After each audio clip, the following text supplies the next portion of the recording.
मुलांनो, आता आपण पुढचा भाग बघणार आहोत. प्रोबॅबिलिटी कशाला म्हणायचं, व्हॉट इज द प्रोबॅबिलिटी. मग आतापर्यंत आपण सॅम्पल स्पेस काय असतो, नंबर ऑफ सॅम्पल पॉइंट काय असतात, इव्हेंट कशाला म्हणायचं हे बघितलेलं आहे. तर आता आपल्याला जो लेसनचं नाव आहे प्रोबॅबिलिटी, तर प्रोबॅबिलिटी म्हणजे काय हे बघायचे. जेव्हा आपण या पाठाची सुरुवात केली तेव्हा आपण एक चर्चा केलेली होती की वर्गामध्ये तुमच्या क्लासमध्ये काही चिठ्ठ्या वाटलेल्या आहेत किंवा एक बॉक्स केलेला आहे आणि त्या बॉक्समध्ये चिठ्ठ्या आहेत आणि तुम्हाला एक चिठ्ठी उचलायची, तर तुम्हाला तुलसी हे नाव असलेली चिठ्ठी नेमकी कुठल्या मुलाला मिळेल हे तुम्हाला बघायचं होतं. ह्या पॉसिबिलिटीज आपण सांगितल्या होत्या की एक नंबर रोल नंबर 1 ला मिळू शकेल, 5 ला मिळू शकेल, रोल नंबर 80 ला मिळू शकेल. तुमच्या वर्गामध्ये समजा 80 मुलं आहेत, तर त्यापैकी कुठल्याही एका मुलाला तुलसी नाव असलेली एक चिठ्ठी त्या ठिकाणी मिळू शकते. मग ही जी पॉसिबिलिटी आहे या पॉसिबिलिटीला नंबरच्या फॉर्म मध्ये एक्सप्रेस करणं, express in number form, express the possibilities. जी पॉसिबिलिटी आहे ती पॉसिबिलिटी नंबरच्या फॉर्म मध्ये एक्सप्रेस करणं म्हणजेच त्याला काय म्हणायचं, प्रोबॅबिलिटी. लक्षात, प्रोबॅबिलिटी म्हणजे काय. आता तुम्हाला फक्त सांगितलं की कुणाला मिळू शकते चिठ्ठी, तर पहिल्या नंबरला हे आपण पॉसिबिलिटी ज्या बोलतो त्या नंबरच्या फॉर्म मध्ये कसं एक्सप्रेस करायचं, ते नंबर फॉर्म जो असतो त्याला मॅथमॅटिकल लँग्वेज मध्ये प्रोबॅबिलिटी असं म्हणायचं. तसं त्या बॉक्स मध्ये वेगवेगळे ट्रीचे नाव असलेल्या चीट्स आहेत, त्याच्यापैकी तुम्हाला एकच चीट उचलायची आहे, म्हणजे तुमच्याकडे एकच चीट उचलायचा चान्स आहे.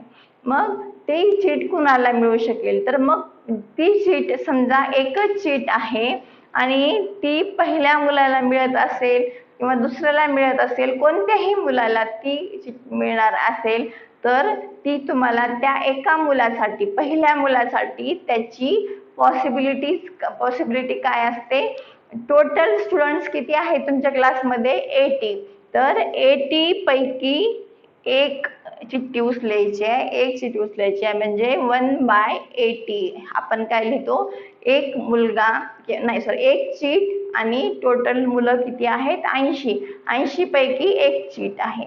मग हे जे आपण लिहितो अशा प्रकारे म्हणजे प्रत्येक मुलासाठी पॉसिबिलिटी ही काय आहे 1/80.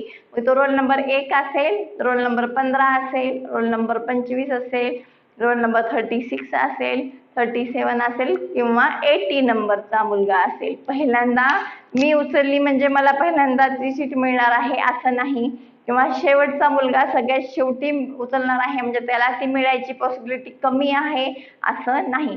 पहिल्यापासून शेवटपर्यंत जेवढे सगळे मुलं आहेत त्या सगळ्यांसाठी पॉसिबिलिटी काय असते, सेमच असते आणि ती पॉसिबिलिटी सगळ्यांसाठीच किती असते 1/8, कारण तुम्हाला एक चीट उचलायची आहे आणि टोटल स्टुडंट्स आहेत 80, म्हणजे रोल नंबर 1 साठी पण पॉसिबिलिटी 1/80 आहे आणि रोल नंबर 80 साठी पण पॉसिबिलिटी 1/80 आहे.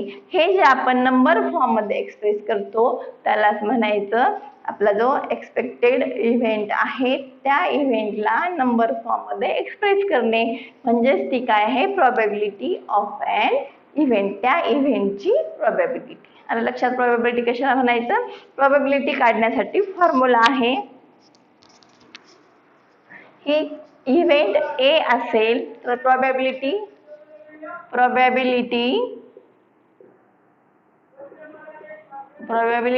ऑफ इव्हेंट ए. आपण एका इव्हेंट साठी बघितलं, इव्हेंट ए साठीची प्रोबॅबिलिटी काढायची आहे, तर ती प्रोबॅबिलिटी आपण पी ऑफ ए नी दाखवलेली असते. P of A equal to, तर ए मध्ये ए या कंडिशन सॅटिस्फाय करणारे जेवढे सॅम्पल पॉइंट आहेत, number of sample point in event A आणि upon number of sample space. Sample space मधले सॅम्पल पॉइंट बघा, हे पण नंबर आहे, हे पण नंबर आहे, म्हणजे येणारा आन्सर हे नंबर मध्ये असणार आहे. नंबरच्या फॉर्म मध्ये पॉसिबिलिटी सांगणं म्हणजे त्याची प्रोबॅबिलिटी सांगणं. आलं लक्षात, प्रोबॅबिलिटी म्हणजे काय, त्यासाठीचा formula P of A equal to N of A. Event B असेल तर फॉर्म्युला काय लिहायचा, N of B upon N of S. P of B equal to event जर बी असेल तर अशा प्रकारे, म्हणजे तुम्हाला हे इव्हेंटच्या नावाप्रमाणे चेंज करावं लागेल. हे यस तर चेंज होत नाही, फक्त इथं इव्हेंटचं नाव तुम्हाला चेंज करायचं आहे. तर हा फॉर्म्युला. आणि सगळ्यात महत्त्वाचं म्हणजे फॉर्म्युला लिहिताना पण एक्झाम मध्ये तुमची नेमकी होणारी चूक काय असते, तुम्ही लिहिताना असं लिहिता, P of A equal to N of S upon N of E. Sample space वर, आपला इव्हेंट खाली, असं करायचं नाही. कधी पण लहान संख्या वर, मोठी संख्या खाली, अशा प्रकारे लिहायचं. ते तसं आले का बघायचं, म्हणजे आपल्याला आपलं उत्तर चुकणार नाही. आता ही जी प्रोबॅबिलिटी असते, ही प्रोबॅबिलिटी पर्सेंटेज मध्ये पण लिहिता येते किंवा हे फ्रॅक्शन मध्ये पण असते. आता हे जे लिहिलं हे फ्रॅक्शन मध्ये, जसं प्रोबॅबिलिटी आली 1/4. 1/4 प्रोबॅबिलिटी ही पर्सेंटेज मध्ये पण लिहिलेली असते. तर पर्सेंटेज मध्ये लिहायची म्हणलं तर हिला काय लिहावं लागेल, तर हे पर्सेंटेज मध्ये करायचं असेल तर आपण ह्याला काय करतो, 25 इंटू 25 म्हणजे 25 अपॉन 100 म्हणजे 25%. 1/4 प्रोबॅबिलिटी 1/4 लिहू शकता किंवा 25% असं पण लिहू शकता.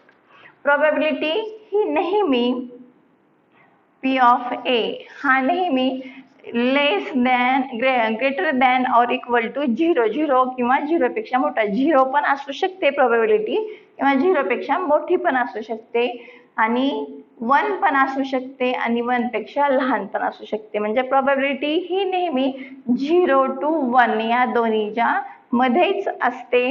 1 पेक्षा जास्त म्हणजे प्रोबॅबिलिटी 2 आली, 4 आली असं होत नाही. जास्तीत जास्त 1 किंवा 1 पेक्षा लहान, कमीत कमी 0, 0 पेक्षा मोठी, म्हणजे ग्रेटर दॅन और इक्वल टू 0, लेस दॅन और इक्वल टू 5. जसं पर्सेंटेज मध्ये सांगायचं म्हणलं तर 0% और लेस दॅन और इक्वल टू 100%. 100% किंवा 0% ह्या दोन्हीच्या मध्ये नेहमी प्रोबॅबिलिटी असते. म्हणूनच 0 पेक्षा मोठी आहे, 1 पेक्षा लहान आहे, म्हणजे प्रोबॅबिलिटी ही नेहमी फ्रॅक्शनच्या फॉर्म मध्ये 2/3, हा मोठा हा लहान अशाच प्रकारे नेहमी आलेली असते. डिनॉमिनेटर हा नेहमी मोठा, न्यूमरेटर हा नेहमी लहान. बघा, न्यूमरेटर जर मोठा झाला तर प्रोबॅबिलिटी काय होते, 1 पेक्षा जास्त होते. तर असं उत्तर आलं तर हे आपलं उत्तर चुकलेलं असतं, हे लक्षात ठेवायचं. उत्तर लिहिताना नेहमी छेद मोठा असायला पाहिजे, डिनॉमिनेटर मोठा यायला पाहिजे, तरच आपलं उत्तर बरोबर आहे. नाहीतर मग आपला कुठला फॉर्म्युला चुकला का, काय चुकलं का, ह्याच्याकडे थोडंसं लक्ष द्यायचं, म्हणजे एक्झाम्पल चुकणार नाही. प्रोबॅबिलिटी ही प्रत्येक त्याच्यामधल्या इव्हेंटसाठी सारखीच असते. इव्हेंट मधल्या सॅम्पल पॉइंट साठी सारखी असते. प्रत्येक सॅम्पल पॉइंट साठी प्रोबॅबिलिटी ही सेम असते. हा फॉर्म्युला राहिला लक्षात. आता आपण प्रॅक्टिस सेट 5.4 मधले काही एक्झाम्पल्स बघू. Practice set 5.4. Practice set 5. सगळ्यांनी तुम्ही बुक्स काढायचे आहेत, आणि बुक्स मध्ये तुम्हाला बुकमध्ये प्रॅक्टिस सेट 5.4 ओपन करा. त्याच्यामधले एक्झाम्पल्स आपण बघू.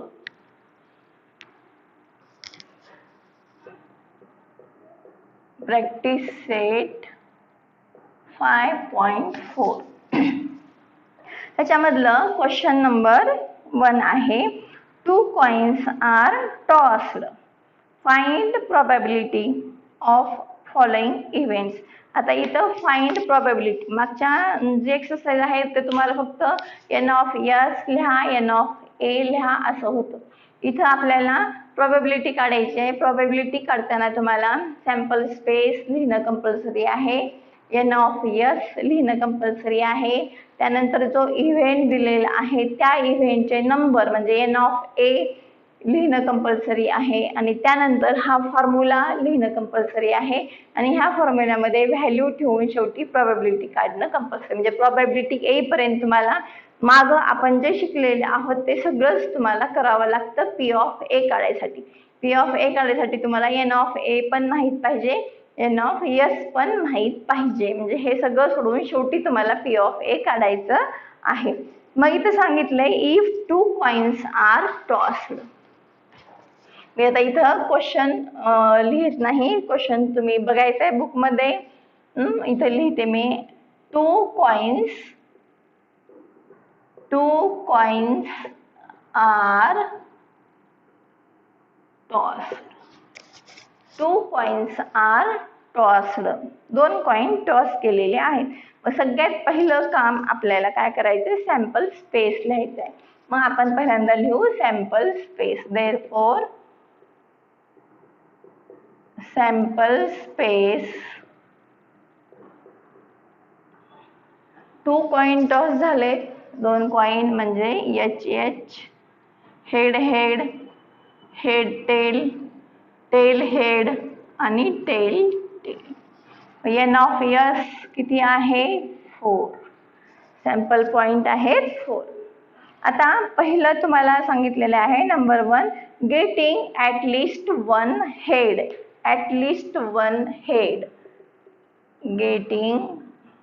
आता आपण त्याला इव्हेंटला नाव देऊ, कुठलं पण एक नाव द्या. Let A be the event of getting. तर नाव दिले नसेल तर आपल्याला नाव द्यायचं आहे. गेटिंग ॲट लिस्ट 1 हेड हा इव्हेंट आहे. आता ह्या ए इव्हेंट मध्ये कुठले पॉइंट्स येतील बघा.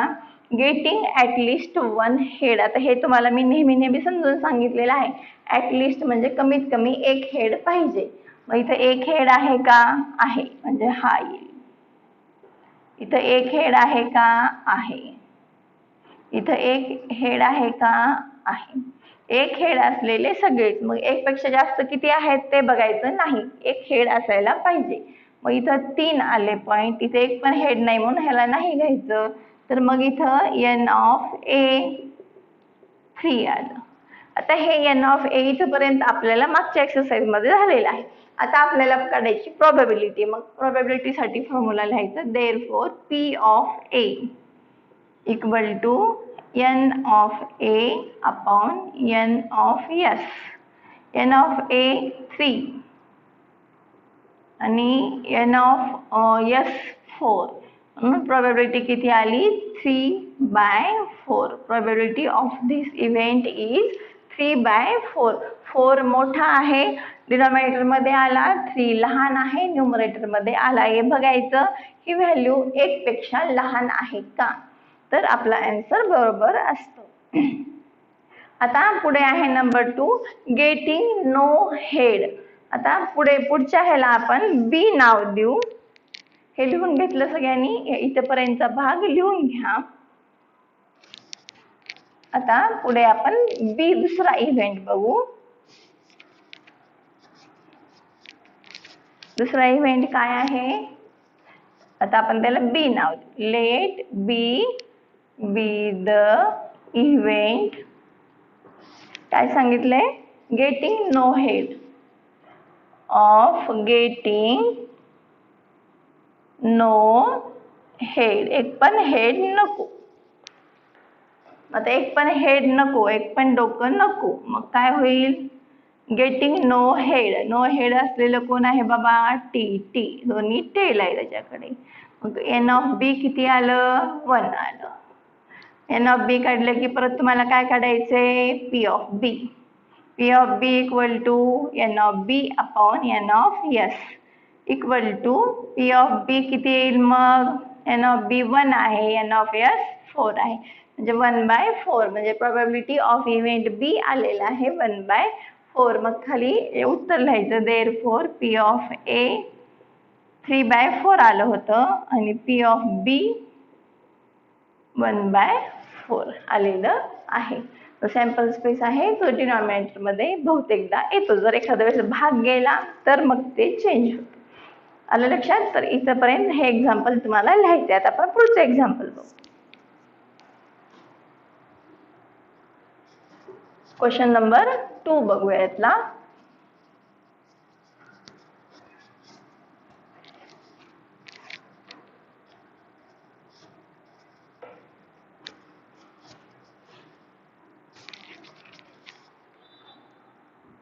क्वेश्चन नंबर 2 इथे सांगितलंय 2 dice are rolled simultaneously.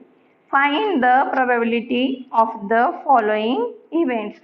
2 dice जे आहेत ते रोल झालेले आहेत, 2 डाइस एका वेळेला टाकलेले आहेत. आता याचा पण सॅम्पल स्पेस आपण मागे लिहिलेला आहे. 2 डाय आहेत आणि ते दोन्ही डाय एकाच वेळेला थ्रो केलेत. मग एका डायवर 1 2 3 4 5 6 असतात, दुसऱ्या पण डायवर 1 2 3 4 5 6. तर आपल्याला लिहिताना काय करायचंय, पहिल्या डायवरच्या 1 ला पकडायचे आणि दुसऱ्या डायवरचे 1 2 3 4 5 6 चेंज करत जायचे. परत पहिल्या डायवरच्या 2 ला पकडायचे आणि दुसरा डाय चेंज करत जायचे. असं जर आपण लिहित गेलो तर आपला जो सॅम्पल स्पेस आहे तो चुकणार नाही. आणि याच्यामध्ये टोटल 36 पॉइंट्स येतात.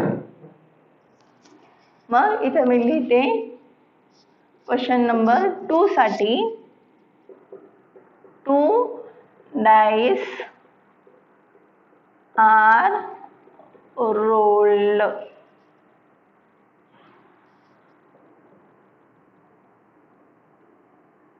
simultaneously. 2 डाय रोल झालेले आहेत. मग सॅम्पल स्पेस इकडून लिहिते जरा, सॅम्पल स्पेस यस. आता हे तुम्हाला प्रत्येक ब्रॅकेट मध्ये करून लिहायचं आहे. 1 पहिल्या डायवर 1, दुसऱ्या डायवर 1 असेल, नंतर पहिल्या डायवर 1 2, माझ्यासोबत तुम्ही पण लिहित चला, 1 3 1 4 1 5 1 6, नंतर 2 1 2 2 2 3 2 4 2 5 2 6, नंतर 3 1 3 2 3 3 3 4 3 5 3 6, त्यानंतर 4 1 4 2 4 3 4 4 4 5 4 6, त्यानंतर पहिल्या driver 5 5 1 5 2 5 3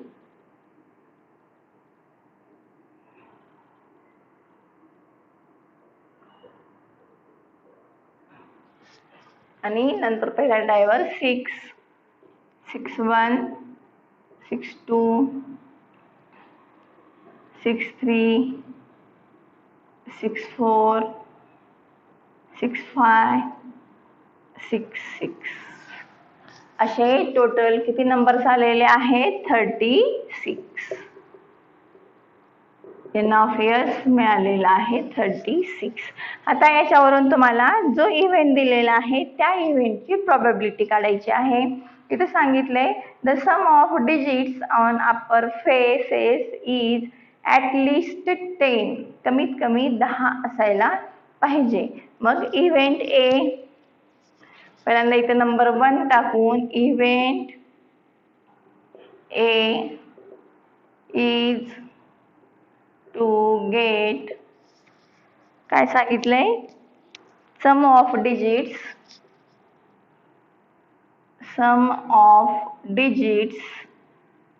on upper face is at least 10 असायला पाहिजे. मग ए हा इव्हेंट काय होईल, आता सम ऑफ डिजिट्स तुम्हाला करायचे की जे कमीत कमी 10 असायला पाहिजे. आता इथे बघा, इथेपर्यंत 10 कुणी आलेलं दिसत नाही ना. 6 7 8 9, इथं 9, इथं 10 ना. इथे बेरीज 10 आली म्हणजे इथे तुम्हाला 4, 6 हा पहिला मिळाला. नंतर इथेपर्यंत 9च आहे, इथं 5 5 5,5 नंतर 5,6 पण येईल कारण ऍटलिस्ट 10 म्हणले म्हणजे 10 पेक्षा जास्त चालतं म्हणून 5,6 हे पण तुम्हाला घ्यायचंय. पुढे 6,4 6,5 आणि 6,6 एवढे जे आहे ते कमीत कमी 10 त्यांचं सम आहे डिजिटचं अप्पर फेसवर येणाऱ्या. मग n ऑफ a होईल 1 2 3 4 5 6. मग p ऑफ a काय होईल? p of a equal to n of a upon n of s. n of a 6 n of s 36. इथं डिवाइड होईल 6 6 जा 36 1/6.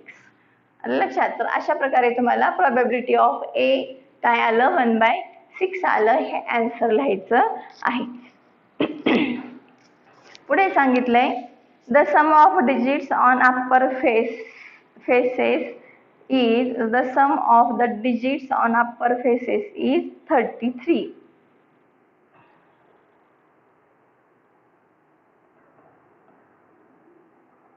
The sum of digits एक मिनिट.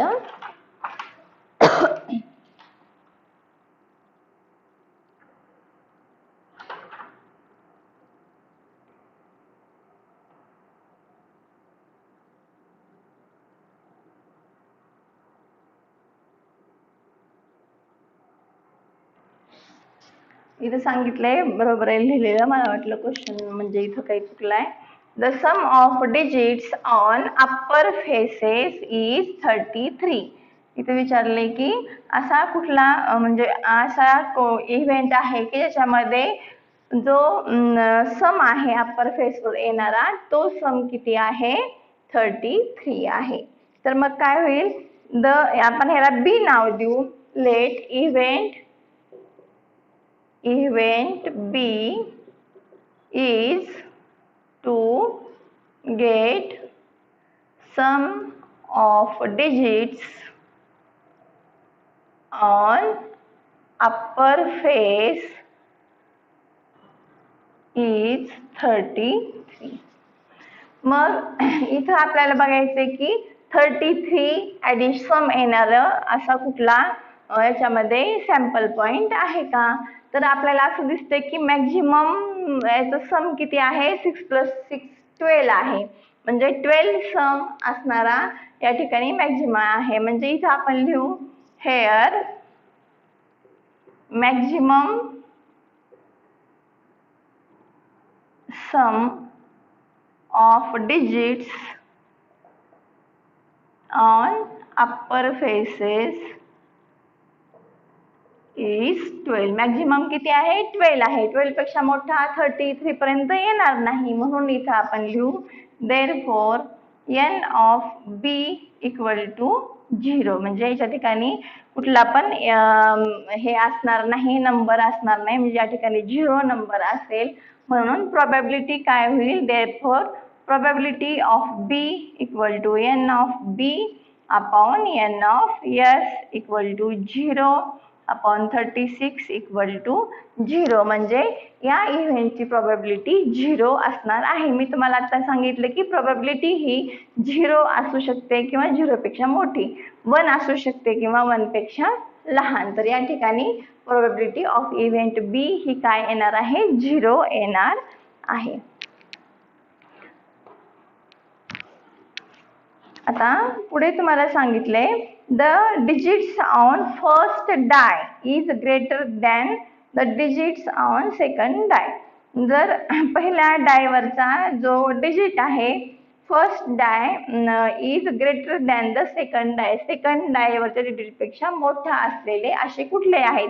इथं तुम्हाला परत काय करायचं event C is to get digit on first die is greater than the second die हे लिहायचे. सी लिहायचे. सी साठीचा सॅम्पल पॉइंट कुठले येतात पहिल्या डायवर मोठा असेल म्हणजे अशा प्रकारे येतं. इथं पहिल्या डायवर मोठा कुठून सुरुवात झाली इथं पहिल्या डायवर मोठा आहे दुसऱ्यावर लहान. पहिल्या डायवर मोठा असलेला परत दुसरा कुठला आहे हा आहे परत इथं आहे अशा प्रकारे तुम्हाला 4-1 हे 4-2 4-3 अशा प्रकारचे जे सॅम्पल पॉईंट आहेत ते सॅम्पल पॉईंट तुम्हाला शोधायचे आणि CI इव्हेंट मध्ये लिहायचे. तुम्हाला हे लिहिता येईल आणि लक्षात राहा. अशा प्रकारे तुम्हाला हा त्याच्यामधला सब क्वेश्चन नंबर 3 जो आहे इव्हेंट C साठीचा तो तुम्हाला पूर्ण करायचा आहे. Digit on first die is greater than, फक्त पहिल्या डायवरचे मोठे नंबर असलेले तुम्हाला शोधून काढून लिहायचं आहे. तर येईल लिहिलं तुम्हाला सगळ्यांना, तर ते तुम्ही पूर्ण करा लिहून.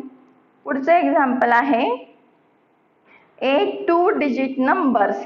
आता हे 15 तिकीट्स तुम्हाला लिहिता येईल. एक बॉक्स आहे, त्या बॉक्समध्ये 15 तिकीट्स आहेत, तर तुम्हाला 1 to 15 पर्यंत सगळे नंबर लिहायचे, म्हणजे सॅम्पल स्पेस 15 येणार आहे. मग एक तिकीट त्याच्यामधलं रॅन्डमली काढायचं, जसं आपण क्लासमधून एक चिट काढली तसं. आणि मग तुम्हाला सांगायचंय शोन अँड इव्हन नंबर. आता 1 ते 15 पर्यंतचे इव्हन नंबर काय लिहायचे हे सोपं आहे. नंतर नंबर 4चं example 8 2 digit number is formed with digits 2 3 5 7 9 without repetition. आता सारखं इथं पण करायचंय की हे नंबर तुम्हाला लिहायचे, 2 डिजिट नंबर लिहायचे. म्हणजे 2 नंबर लिहा, 2च्या पुढे 3 एकदा लिहा, 5 7 23 25 अशा प्रकारे रिपिटेशन करायचं नाही. आणि इथं प्रोबॅबिलिटी काढायची आहे and odd number and multiple of 5. हे पण तुम्हाला करता येईल. क्वेश्चन नंबर 5 आपण बघू. A card is drawn at random from of a pack of well shuffled 52 playing cards. आता तुम्हाला कार्ड्स मी समजावून सांगितलेलं होतं, कार्ड्स कशा प्रकारे असतात तर ते तुम्हाला लक्षात ठेवायचे आणि त्याचा यूज करून आपल्याला हे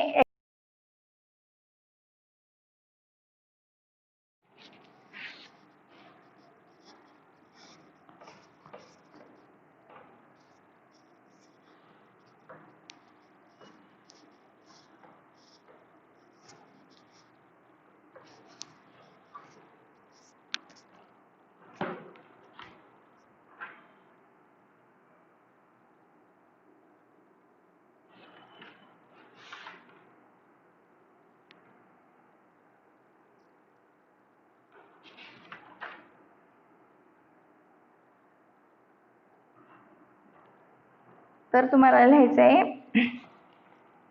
एक कार्ड इज ड्रॉन.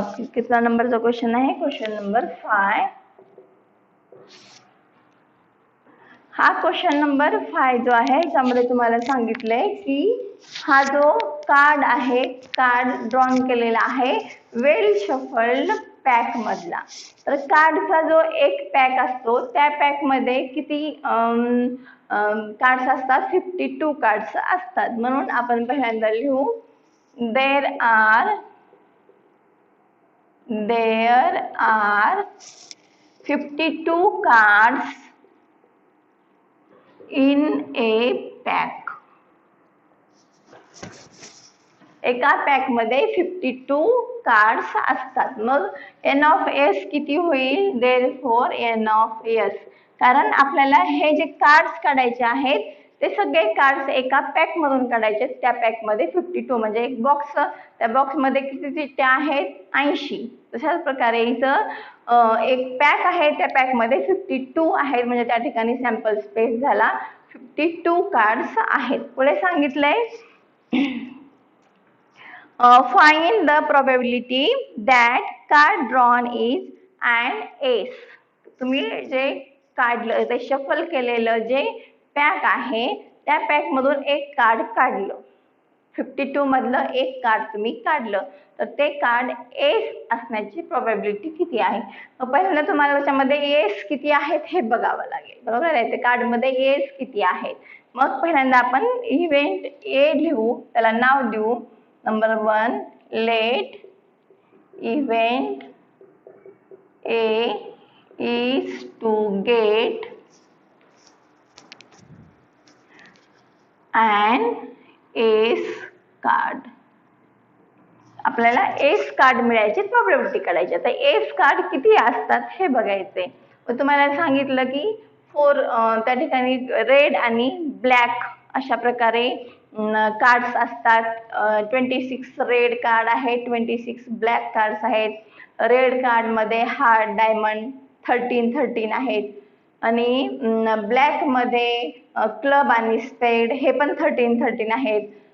जे 13 मधले 3 जे आहेत ते फेस कार्ड असतात, किंग, क्वीन आणि जॅक. आणि उरलेले जे 10 आहे त्याच्यामध्ये जो 1 नंबर आहे त्याला येस म्हणलेला आहे. येस म्हणजे एक्का आपण असं म्हणतो. मग पहिला जो असतो हार्ट मध्ये पण एक एक्का असेल, एस असेल. डायमंड मध्ये पण म्हणजे प्रत्येक सेट मध्ये काय असेल, एक एस कार्ड असणार आहे. मग 4 सेट आहेत तर 4 सेट मध्ये एक एस कार्ड असणार आहे. मग इथं आपण लिहू there are 4 sets and 1 ace card असे लिहू. 4 सेट्स, कोणते कोणते सेट्स आहेत? डायमंड, हार्ट, क्लब आणि स्पेड and 1 ace card in each set. एका सेट मध्ये एक एस कार्ड असेल. therefore n of a किती होईल? ए इव्हेंट मध्ये किती होईल? प्रत्येकाचा एक एक प्रमाणे 4. n of a 4 S card त्या ठिकाणी असणार आहेत एका पॅक मध्ये 52 च्या. आता तुम्हाला प्रोबॅबिलिटी काढायची. p of a equal to n of a upon n of s. n of a 4 upon 52. 13. therefore p of a equal to 1/13. पहिला जो इव्हेंट आहे त्याची प्रोबॅबिलिटी किती झाली? 13 झालेली आहे. पुढे आहे ए स्पेड. तुम्हाला कुठलाही एक स्पेड कार्ड मिळायची प्रोबॅबिलिटी काढायची आहे सेकंड मध्ये. हा झाला पहिला इव्हेंट. पुढे आहे आपण त्याला इव्हेंट बी असं नाव देऊ. हे लिहून घेतलं. आता आपण इव्हेंट बी लिहू नंबर 2 साठी. इव्हेंट बी काय आहे? स्पेड कार्ड मिळायचे. इथे पण तुम्हाला 4 सेट्स आहेत, त्याच्यामधला एक सेट हा स्पेडचा असतो आणि स्पेड मध्ये तुम्हाला किती कार्ड मिळतील?